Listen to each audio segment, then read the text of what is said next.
So you have worked in lot many clinics across the world, right? Especially UK and UAE. What are the difference in IVF landscape you see there and in India? Well, after having seen this clinic today here in Fertility, I think that this is completely equiparable to any of the clinics that I have seen, one of the best clinics in the UK, or even compared to the ones that I'm working in the UAE. So this is undoubtedly one fantastic clinic. Thank you so much. Male infertility, like it's really overlooked in some clinics. So what we can do to ensure that it is given as importance as the female infertility? Yes, you are completely right. You cannot be even more right about that. Normally, we focus on the female because obviously the amount of gametes we get from females are lower, so it's like they are more valuable. However, male factor needs to be, there's a certain taboo over male fertility as well. So definitely males needs to be assessed properly with the time.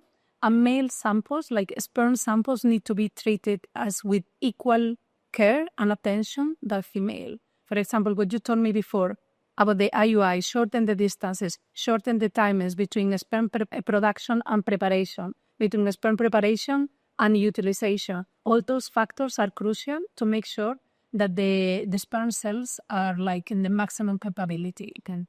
Yeah, so the capacitation remains by the time we do IOI. Exactly. Yeah, that is very important. Yes. Right. Yes, that will help to reduce sperm DNA fragmentation, to get the best fraction of the sperm cells. So luckily, that's also very important. I'm a massive fan of male infertility. That I know. So I guess the window which we have in 49, it's a very good structure to reduce the timing and everything. Completely. Yes. And we do have 25% of IUI result here in this clinic. That's impressive. Yeah.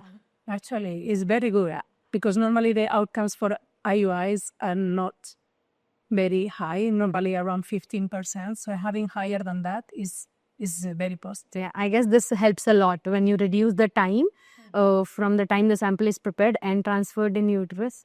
Yeah, that completely. Yeah, correct. Yeah, time is in terms of for everything in biology is crucial for both eggs but also for sperm, and that's what some clinics, if in case they are very busy, in case they cannot manage the process of the samples or the production of the samples properly, that can be like an issue. So I'm very pleased to hear that here you pay so much attention to those small details because that's what makes a difference. Yeah, that is true.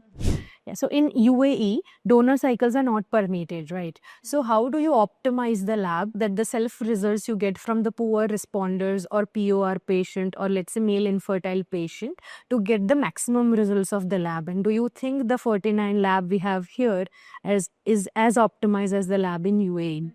So again, what we were discussing before, culturing and offering the best culture conditions for the embryos is vital, is the best tool that we can give patients even with low AMH. We know that they have lower chances than patients with normal ovarian reserve or with bad prognosis sperm versus the normal zoospermic patients.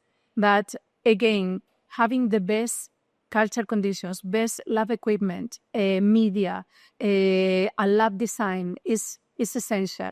That's what we try to do in the UAE in order to make sure that we get the best of even cycles that are not good prognosis. And here, for sure, this lab is undoubtedly fantastic at a very high standard to maximize the chances for embryo growth. Yeah. And again, I really like that offering gamete donation is not the easy route. That you explain to the patients, you counsel the patients, and you try to get the best outcome even in cases that are not the best prognosis. Okay. So we do give a chance to a patient first, even they are PO or a poor responder. We do give a chance to a self-cycle first because everybody wants to have their own genes pass on. Completely. So the donor is again the last option of yes. And that is very important in order to counsel the patients and tell them, look, these are your expectations, these are your chances. What do you prefer to do now or later? But trying to maximize the chances with the patient's own gametes, for me, is always a priority. So I'm very pleased to hear Yeah. that you follow the same guidelines. You are working in a same infrastructure lab in UAE. How is the lab you are working in UAE currently? Very busy. Is we do around 250 cycles a month. So yes, it's difficult to keep the standards and the timings, but we have an excellent team of embryologists. They are absolutely brilliant. So I'm very happy as well with the move.